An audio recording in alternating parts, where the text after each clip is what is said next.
This short video is a basic overview of ESIF procurement rules.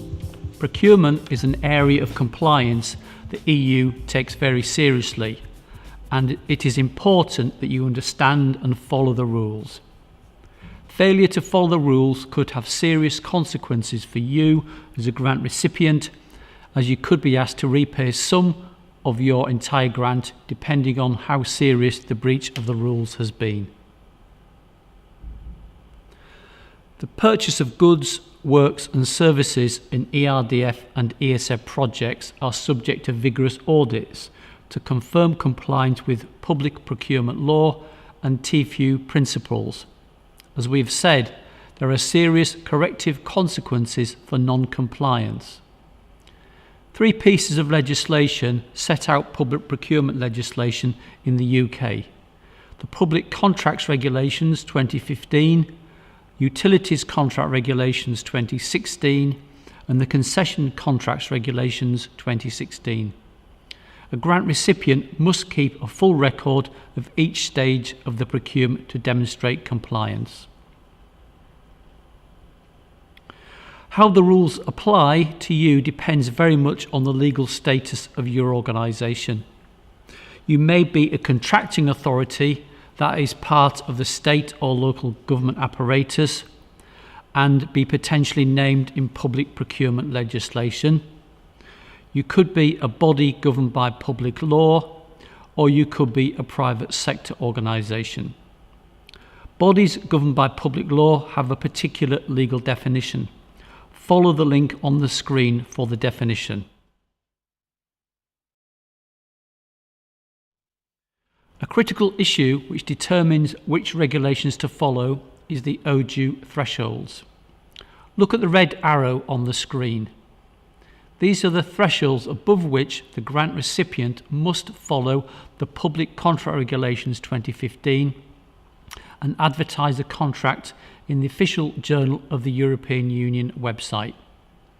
Most organisations will not have to follow these rules, as any procurement will be below these thresholds. This slide shows which rules apply to different types of organisations.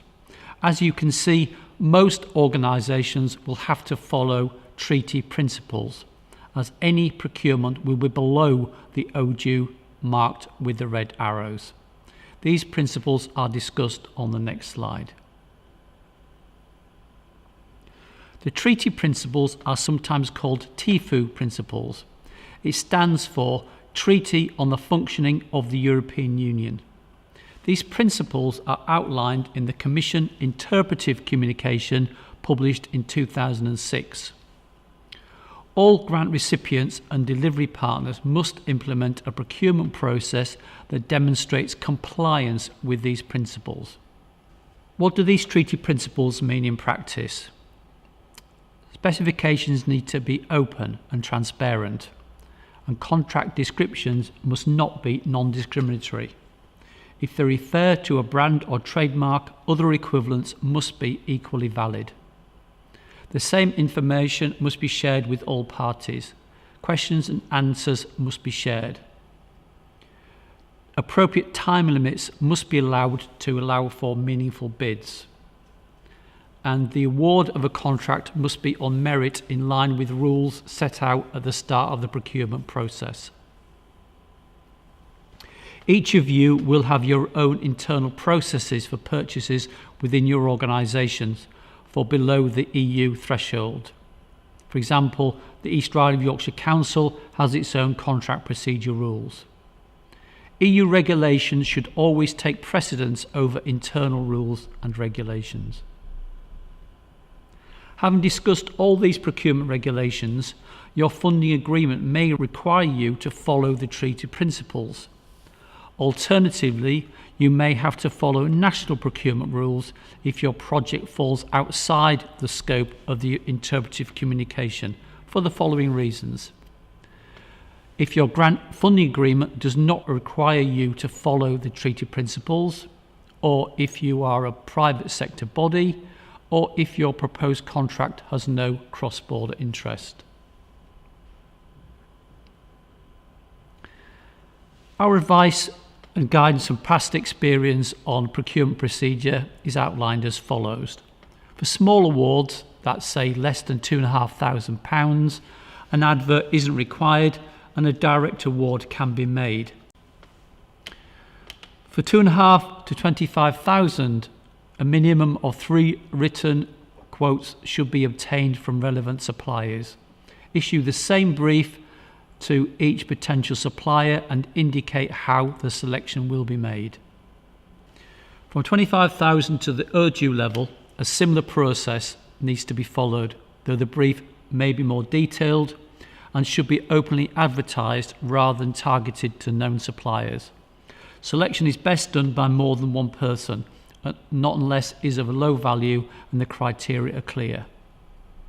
Always ensure decisions are signed off within your project's approved delegation limits. To summarise, we've looked at 3 sets of rules: the Public Contract Regulations 2015 and related legislation, the Treaty Principles, TEFU, outlined in the Commission Interpretive Communication of 2006, and national rules. So where does this leave me as far as procurement is concerned? Firstly, what does my contract say? And if your contract tells you to follow some specific rules, then clearly you need to follow them. But if in any doubt, base your procurement plan on the treaty principles. Take a belt and braces approach and record everything. It is critical for future audits that you keep all the documentation related to any procurement exercise you'll carry out. The ERDF full application has an aide-de-memoire or checklist of documents that you will need to keep. The same would apply to ESF documents. The items on the screen are a good sample of the type of documents that you will need to keep.